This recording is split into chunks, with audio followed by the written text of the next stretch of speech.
Hey guys, how's it going? This is Jacqueline, the unimportant homemaker, and today let's talk about the mercies of God. The Apostle Paul's words in Romans chapter 12 are deeply moving. I beseech you, therefore, brethren, by the mercies of God, that you present your bodies a living sacrifice, holy, acceptable to God, which is your reasonable service. Notice the therefore. Everything he calls us to do in Romans 12 rests on what he has already laid out in the first 11 chapters, the mercies of God. What are these mercies? Paul had just unfolded them in glorious detail.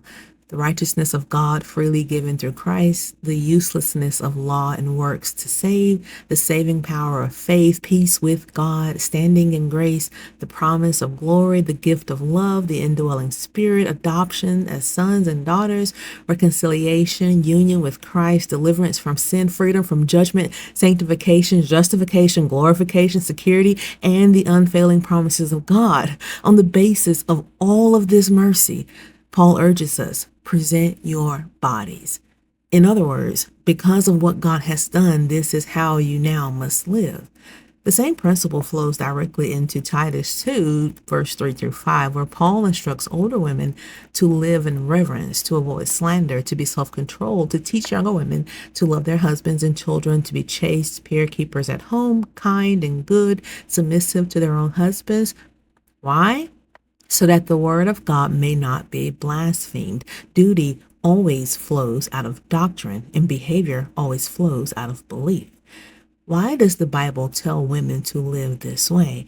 Not because it's cultural tradition, because we're from all different types of cultures. Not because it makes for a quieter household, because you can just tell everybody to shut up. Not because of social responsibility. No, it's because of the mercies of God.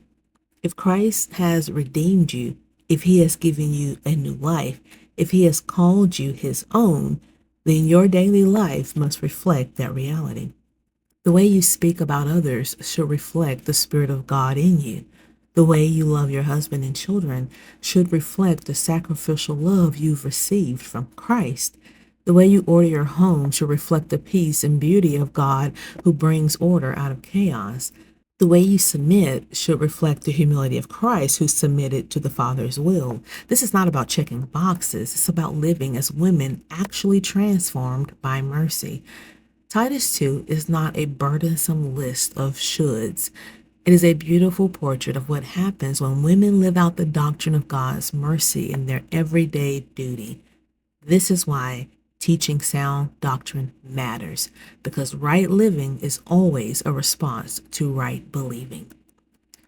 What about you? Have you read the full counsel of God, the Old and New Testaments, even once? Let me know down below in the comment section. That's it for today, guys. Thank you for joining me. I'll see you next time.